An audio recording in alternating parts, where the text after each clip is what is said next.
Monsieur Jesse Numbi, bonjour. Bonjour, monsieur Didier. Bien, merci de nous accorder cette interview exclusive. Vous avez dernièrement écrit l'argent récolté par RAM pouvait payer combien d'aéronefs neufs pour Congo Airways. Cette réflexion, pourquoi avez-vous pensé de cette manière? Alors, vous savez, déjà aujourd'hui, nous sommes dans une situation très complexe en RDC. Pour voyager de Lubumbashi à Kinshasa, ça devient pratiquement un exercice très complexe. J'apprends que pour prendre Kinshasa, il faut faire certains Addis Abeba, d'autres Congo-Brazza pour arriver à Kinshasa. Et imaginez, nous sommes rentrés 22, 23 ans en arrière, parce que c'était les années 90, 92, 97 que nous avons vécu ces réalités-là. Aujourd'hui, se retrouver dans cette ambiance, ça nous fait réfléchir. Mais si je suis arrivé à cette réflexion, parce que il y a eu une tergiversation sur des chiffres. On nous a parlé, le gouvernement a prétendu que le problème était celui qui a initié le projet, que c'était Matata parce que bon, il avait acheté des avions déjà usagés, et que bon, c'est la malversation à ce niveau-là. Nous avons aussi pensé que les gouvernements ou l'État congolais étant actionnaire dans ce projet, c'est l'État congolais qui pouvait aussi effectivement financer ou apporter un autre apport pour permettre à ce que ça marche. Parce que le projet Congo Airways, c'était au moins arrivé à 10 engins, 10 appareils. Aujourd'hui, nous n'en avions que 3 ou 4, et puis finalement, il en est resté, aujourd'hui, nous sommes à 0. Et toute cette agitation nous a amené à réfléchir sur les actions qui ont été menées. Parce qu'en fait, nous avons remarqué que dans ce pays, il y a certaines choses que l'on fait sans planification, et beaucoup de choses d'ailleurs. L'affaire RAM, on nous a bouffé de l'argent, on nous a donné des raisons pour cette affaire RAM, mais les raisons en question, on ne les a jamais vécues. Monsieur Didier, moi je vais à l'aéroport très souvent, je n'ai jamais trouvé le Wi-Fi gratuit comme on l'avait dit. On nous a dit que lorsqu'on vous volerait un téléphone, dès que vous appelez, vous signalez, vous allez le retrouver. J'en ai déjà perdu plus de 3 aujourd'hui, mais nous n'avons jamais récupéré. Donc en fait, ça a été des projets farfelus comme ça. Et alors ma réflexion était de se dire, des fois il y a de l'argent en RDC, mais de l'argent qui n'est pas bien canalisé. Je me suis dit, si seulement ce projet RAM, ou cette taxe RAM pouvait rapporter, et on nous a dit que ça faisait 250 millions. Je me suis dit, ben alors combien d'aéronefs nous aurions? Et imaginez si nous avions des aéronefs neufs avec cet argent, quel est ce Congolais qui se plaindrait pour avoir donné 1,2 $ comme taxe? Je pense que tous les Congolais s'approprieraient cette entreprise et accepteraient effectivement de contribuer, même de continuer. Nous aurions même dit continuer encore à couper $1, $1, $1 chaque mois. Comme ça, nous aurons des grandes entreprises dans ce pays. Donc je pense que c'est un problème de management. Eh bien voilà, on dirait que vous venez de prendre position qu'on relance la taxe RAM. Non, je ne pense pas qu'on relaxe la taxe RAM, mais ce que je veux dire, c'est qu'il y a moyen d'avoir des taxes qui permettent à ce que certains projets puissent se réaliser. C'est ça la mission d'un État. Nous créons une taxe. En compensation de cette taxe, il faut qu'il y ait des actions qui soient menées. Alors pour moi, je me dis, si seulement cette taxe RAM avait été utilisée à quelque chose d'utile, comme par exemple nous procurer des avions, je pense que nous serions tous Congolais des actionnaires de Congo Airways. Et ça, c'est possible. C'est possible que tous les Congolais deviennent actionnaires d'une entreprise d'État. C'est possible. Bien, si vous regardez bien, vous estimez la population congolaise, on est au-delà de 80 millions d'habitants. Pensez-vous que tous ces Congolais se plaignent vraiment de ce manque de moyens de transport aujourd'hui? Ce n'est qu'une petite classe de la population. Mais l'impact va atteindre tous les Congolais. Pourquoi? Parce qu'il n'y a pas que le déplacement des Congolais, mais il y a aussi tous les frais qui suivent avec. Parce que lorsque Congo Airways n'est plus en ligne, vous voyez déjà ce que ça fait sur le prix des avions, et ça va impacter aussi sur le fret. Donc nous aurons encore des biens qui vont prendre de l'ascenseur, et la situation est déjà difficile à ce niveau-là sur le plan social. Et par ailleurs, ces mouvements-là, ça permet beaucoup de choses. Quand il y a aujourd'hui, par exemple, on nous dit qu'il y a des députés qui ne savent pas se déplacer. Voyez-vous, j'ai parlé du RAM, oui. Mais je peux aller plus loin. Oui. Posez-vous la question, si on n'avait pas accordé des palissades aux députés et qu'on devait acheter un aéronef ou 2 aéronefs, voyez-vous ce que ça ferait effectivement pour la République. Ça serait beaucoup plus utile. Oui. Ça serait beaucoup plus utile. Donc pour moi, je pense qu'il y a de l'argent qu'on est en train de jeter dans le vide, alors qu'on pouvait l'investir dans des domaines beaucoup plus utiles. Et là vous allez aussi sur un autre chapitre qui nous demande encore des questions là-dessus. Revenons encore sur votre réflexion sur la taxe RAM. Congo Airways aujourd'hui demande 28 millions de dollars américains pour réparation de moteurs neufs. D'ailleurs, c'est d'occasion. Non, des moteurs d'occasion. D'occasion, oui. Réparés, qui sont recevables et puis ça va tourner très bien. Pensez-vous que la RDC manque des ressources financières pour qu'on arrive à cette réflexion? Je ne pense pas. C'est pourquoi je dis que c'est un problème de management. Déjà, Congo Airways n'est pas une société publique, c'est une société commerciale dans laquelle l'État est actionnaire. Et à côté de l'État, il y a 6 autres actionnaires qui sont là et oui. Qui peuvent contribuer. Lorsque vous observez aujourd'hui, par exemple, tout l'argent brassé par la CNCS, tout l'argent brassé par la SONAS, tout l'argent brassé par le GFREM et tout, est-ce que vous pensez qu'ils sont incapables de rajouter un autre rapport par rapport à Congo Airways? C'est possible, surtout si nous voyons combien les gens sont en train de détourner. C'est en termes de millions. Donc quand tout un gouvernement manque 28 millions, alors qu'il y a un individu qui se tape quelques millions sur l'argent de l'État, nous entendons des histoires et ça fait froid au dos. Donc moi je pense que ce n'est pas un problème de manque de ressources, c'est plutôt un problème de management et de planification. Est-ce que pour nous c'est une priorité? Nous aimons bien réagir quand la situation devient catastrophique. C'est comme un étudiant à l'université, il n'attend que le dernier jour pour chercher à aller déposer son TP, alors qu'il avait tout le temps. Quand Congo Airways était en train de partir, de descendre aux enfers, nous étions tous en train de constater, nous étions en train de nous plaindre. Mais pendant ce temps-là, on s'est même permis de baisser le coût, plutôt le prix du billet, voyez-vous. Donc Congo Airways s'est retrouvé encore davantage manquant les moyens. Et aujourd'hui, nous sommes dans cette situation, maintenant coincés. Je viens d'apprendre que le gouvernement vient d'accorder 10 millions, de dollars. Bon, je ne sais même pas 10 millions, ça va servir à quoi? Parce que c'est long. C'est dans la situation urgente qu'on a... Non, mais 10 millions pour faire quoi? Pour louer un avion pour combien de jours? Au lieu de donner les 14 millions pour les 2 moteurs, au moins là, un avion tournerait. C'est 28 millions pour les 2 moteurs. Non, pour 4 moteurs, parce que c'est 2 moteurs par avion. Okay. Donc s'il donnait 14 millions pour 2 moteurs, un avion serait déjà, au lieu de prendre 10 millions pour aller louer. Voyez-vous, c'est des décisions. C'est pourquoi je dis que c'est un problème de management. Ceux qui donnent les 10 millions là-bas, si vous suivez très bien, on va les louer, mais il y a des commissions derrière. Donc c'est un problème de management, c'est un problème de vision. Qu'est-ce que nous voulons vraiment? On veut aller louer où? En Angola? Chercher à une compagnie angolaise de venir pour combien de mois? Pour 6 mois? Pour permettre à ce que l'on fasse quand même les élections et après? Donc ça, je pense que ce sont des décisions populistes pour essayer, soi-disant, calmer la situation, mais c'est beaucoup plus pour redorer l'image. Se dire, voilà, il y a un avion qui survole, on a remis le Congo Airways sur pied, mais alors qu'on n'aura rien fait.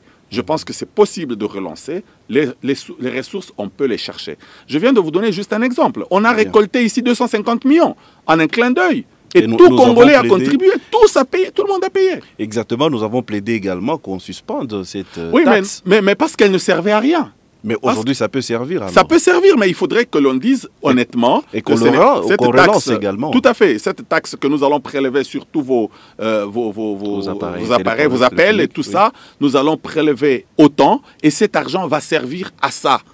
Et je ne pense pas qu'un seul Congolais va bloquer. Et à l'époque, tous les Zaïrois, nous payions ce qu'on appelait la taxe voirie. Exact. Tout le monde. Nous avons payé cette taxe voirie. Alors, imaginez, vous avez parlé de 80 millions de Congolais. Bah, prenons que nous ayons 43 millions ou 45 millions d'adultes, de plus de 16 ans, par exemple. Ça ferait déjà 50 millions. Si chacun devrait payer $1, même par an, vous imaginez, nous aurions combien? Donc, facilement, nous aurions un aéronef tout neuf. Et tout Congolais serait actionnaire dans cette entreprise-là.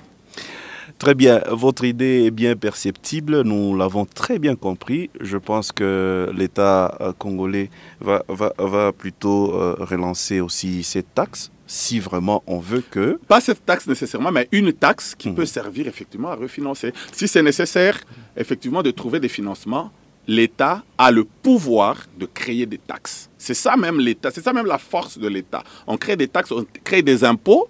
On peut même créer un impôt pour dire tout celui qui respire en RDC, il doit payer au moins $1 par an. C'est faisable. Vous ne voyez pas que ce sont des taxes de trop qui Oui, viennent effectivement, à je pense qu'il y a des taxes de trop. Pourquoi? Parce qu'on ne sait pas à quoi ça sert. Mais si cette taxe est directement orientée, parce que la taxe c'est une imposition en contrepartie d'un service quelconque que vous donnez à la population ou à la personne qui donne la taxe. Donc il faudrait qu'il y ait une contrepartie. Si on imposait, mais on peut aller plus loin avec toutes les entreprises de transport ici. On peut prendre toutes les entreprises pétrolières, toutes les entreprises de transport aujourd'hui, imposer sur tous les billets ou sur tous les tickets de transport aujourd'hui, même intercommunes ou ainsi de suite, un petit 0,01 $ par chaque course, et que cela pourrait financer effectivement la relance d'une grande compagnie comme celle-là, c'est faisable. Donc l'État peut trouver des ressources et non pas aller chercher toujours à emprunter à des taux trop élevés, mais c'est possible de les trouver sur place. Si je peux conclure sur ces chapitres, vous pensez bien que cet argent qui est encore dans le compte congolais, dans le trésor public, peut financer l'achat des avions, tout neuf. Oui, mais je pense que le RAM existe quelque part. Je pense qu'il existe quelque part parce que... Vous pouvez nous démontrer que c'est argent. Non, mais pourquoi je dis que ça existe? Oui. Parce que cette histoire de RAM, c'est de l'argent qu'on avait récolté sans être prévu dans le budget. Donc cet argent est quelque part et je n'ai jamais revu ça dans les budgets où est-ce qu'on a dépensé ça. Donc je suppose que ça existe quelque part dans le trésor et que l'on peut le relancer quelque part, on peut le réaffecter à autre chose. Et que nous puissions, par exemple, parce que j'avais entendu, j'aurais cru qu'on parlait d'une université en Mbuji-Mayi qui serait financée par l'argent du RAM. Donc si on a pris 42 millions pour aller financer cette université, on peut encore prendre 80 millions pour payer 2 avions. Bien, Jesse Numbi, nous allons changer de chapitre. Nous allons parler de vous. Jesse Numbi Kabea. Cet acteur politique, l'opérateur politique, il est où? Dans quel parti actuellement? Actuellement, Jesse n'est pas dans un parti politique. Je sais que ça a créé une chronique ces 2-3 jours avec des informations qui sont passées par ci, par là dans les réseaux sociaux. Vous avez raison vraiment de me poser la question pour que moi-même je donne un avis ou plutôt que je précise. Jesse Numbi aujourd'hui n'est membre d'aucun parti politique. Jesse Numbi n'est candidat à aucune échéance électorale. Je ne suis pas candidat, je ne suis pas membre d'un parti politique. J'étais membre dans un parti où j'ai quitté depuis quelques semaines. Je vais déjà dans 2 volets. Vous voulez rater les échéances électorales alors que vous vous battez pour l'idéal de la population que vous voulez représenter, car vous avez déjà donné une bonne idée tout à l'heure qui peut servir à l'autorité aujourd'hui. C'est sur les taxes des RAM, on venait d'en parler tout de suite. Et que vous ne vous présentiez pas aujourd'hui, pensez-vous pas que c'est un manque à gagner pour nous, la population? Merci beaucoup. Vous savez, nous faisons la politique pour que nous puissions apporter de la lumière, pour que nous puissions amener le pays à un niveau. Ce n'est pas seulement pour nos intérêts personnels. Alors, lorsque l'on s'engage dans un processus électoral, il y a des préalables. Nous avons essayé d'évaluer le processus électoral avec nos amis politiques et nous avons constaté qu'il y avait beaucoup de défaillances dans le processus engagé par Kadima.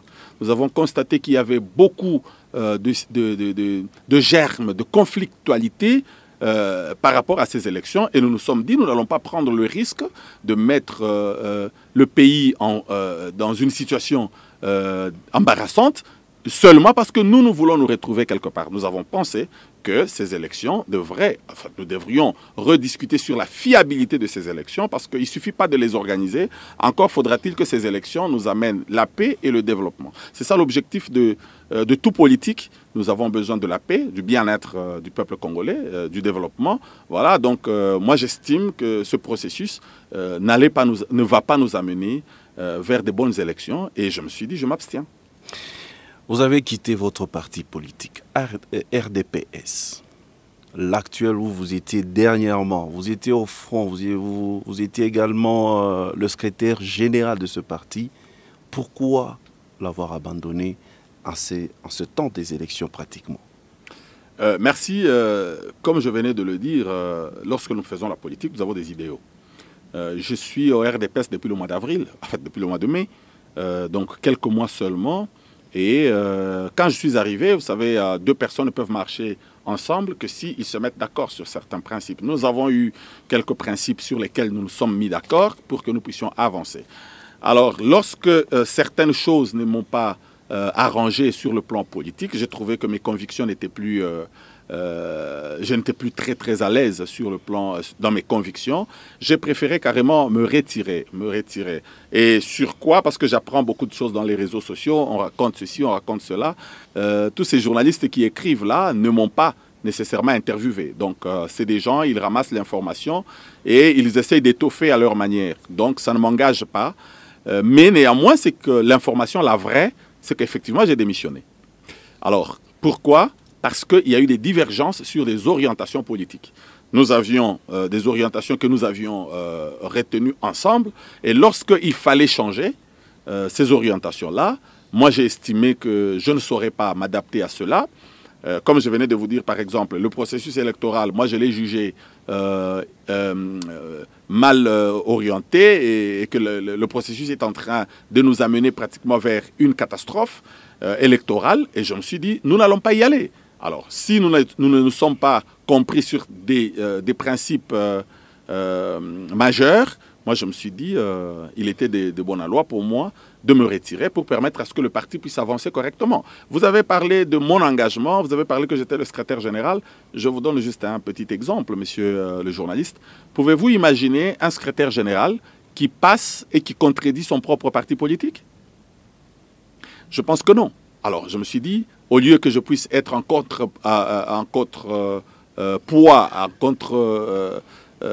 avec mon propre parti politique, en contre-faux. Donc vous parlez du président Christian Senga directement, vous évitez de le citer alors. Non. C'est quoi vous lui reprochez exactement, précisément? En fait, Christian n'a aucun problème. Christian Senga avec moi, nous sommes... des frères, donc ça pose aucun problème. C'est pas Christian Senga. Le parti politique, c'est pas l'individu, voyez-vous. Le parti politique, c'est un groupe d'individus. Alors les décisions ne se prennent pas. Oui, c'est l'initiateur. Il m'a fait confiance. Il m'a confié des responsabilités. Nous en avons discuté. Il ne travaille pas seul. Il travaille avec un présidium. Il travaille avec un comité, voyez-vous. Donc il y a un comité, il y a un présidium. Il y a eu des discussions. À la majorité du présidium, nous avons décidé, si je dis nous, parce que j'avais participé à cette réunion, de prendre une telle orientation. Et maintenant, moi, en tant qu'individu, j'ai trouvé que cette orientation ne m'arrangeait pas. C'est pour ça que je me suis dit, je ne vais pas bloquer la machine, moi je me retire de la machine. Mais les réseaux sociaux parlent aujourd'hui que vous aurez cité certains noms. Pourquoi maintenant la caméra est là, vous ne parvenez pas à les citer? Non. Dites-le nous, qui sont ces personnes qui vous ont bloqué et qu'aujourd'hui vous quittiez le parti? Non, déjà j'insiste que les réseaux sociaux racontent un peu du n'importe quoi. Effectivement, lorsque nous parlons du parti RDPS, nous avons travaillé. Il n'y a pas des individus qui me bloquent, il y a plutôt des idées ou des principes qui n'ont pas rejoint ma façon de faire ou ma façon de voir les choses. En politique, nous avons des idéaux que nous poursuivons. Quand je quitte un parti vers un parti, ce n'est pas parce que il y a la beauté d'une personne de l'autre côté. Non, ce n'est pas des individus. C'est par rapport à certains éléments que nous prenons en compte pour que nous soyons encore beaucoup plus efficaces pour servir notre pays et servir la nation. C'est ça qui est le plus important. Alors, lorsque nous avons adhéré à un parti et que certaines choses ne marchent pas comme nous étions convenus, je pense que le mieux, c'est de partir. Il n'y a personne, tous les noms qui sont cités, c'est tout simplement des spéculations. C'est des spéculations. Moi, je vous dis ici que la raison pour laquelle je ne suis pas au RDPS, c'est que le RDPS a pris un tournant que moi, je n'accepte pas. C'est tout. Le RDPS est allé du côté de l'Union sacrée. Je ne sais pas dire directement de l'Union sacrée, mais le RDPS a adhéré à un regroupement. De l'Union sacrée. Je ne sais pas s'il est directement de l'Union sacrée, parce que, bon, du pouvoir, peut-être. Je dirais ça comme ça. Effectivement, qui appuie le pouvoir, mais ce n'est pas seulement le fait d'appuyer le pouvoir, mais qui appuie certains idéaux. Je vais, parce que vous tenez à ce que nous puissions rentrer là-dedans. Écoutez, quand je suis parti au RDPS, vous m'aviez reçu parmi les premières personnes. C'est chez vous que je me suis, devant ce micro et cette caméra, que je me suis adressé pour présenter la vision du RDPS. Et dans cette vision, nous avions dit ceci, que le pays est mal géré. Nous avions dit que le pays avait besoin d'un coup de balai, que le pays avait besoin d'un changement, que le pays avait besoin d'une nouvelle classe politique. Voyez-vous, nous nous sommes engagés dans cette logique-là. Alors, comment voulez-vous que moi qui disais que le pays était mal géré, que je puisse aller accompagner ceux qui ont mal géré ce pays afin qu'ils soient réélus? Donc, vous comprenez directement que ce n'est pas moi qui pouvais faire ça. Donc, moi, j'estime aujourd'hui que la population est en train de déplorer la situation sociale, la situation économique, la situation politico-sécuritaire du pays. Et alors, comment moi, je vais encore aller dire à cette population, non, continuons dans cette même logique parce que moi, j'ai reçu mes avantages. Je pense que c'est malhonnête. C'est très clair. Jesse Numbi, on le retrouve à ECT, juste après RDPS. Comment est le climat avec votre... Alors, ici, je voudrais aussi préciser... Avec vos anciens amours. Vous avez raison de parler de SCT. Ancien amour ou nouveau amour. Est-ce que j'ai déjà... vous savez, quand on quitte une famille politique, ce n'est pas nécessairement par des amours.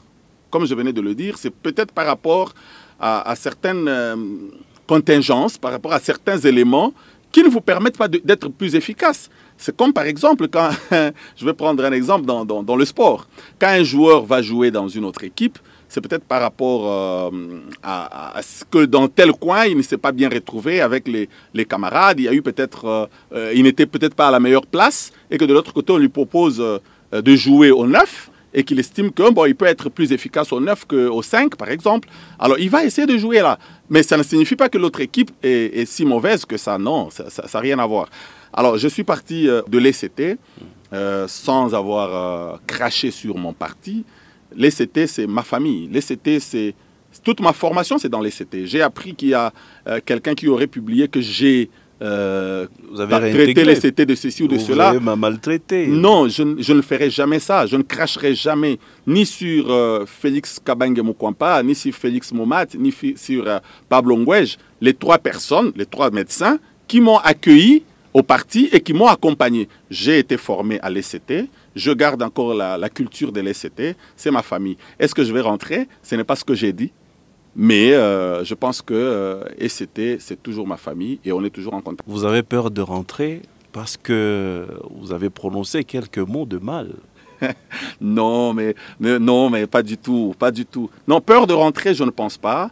Et est-ce qu'il faut rentrer ou est-ce qu'il faut, il faut réfléchir comment nous pouvons construire ensemble cette politique ou ce pays. Vous savez, quand on parle du FCC, par exemple, parce qu'on a dit retour au FCC, ainsi de suite, en fait, je pense que de tout le temps, je n'ai jamais quitté Joseph Kabila. Ça, au moins, tout le monde le sait.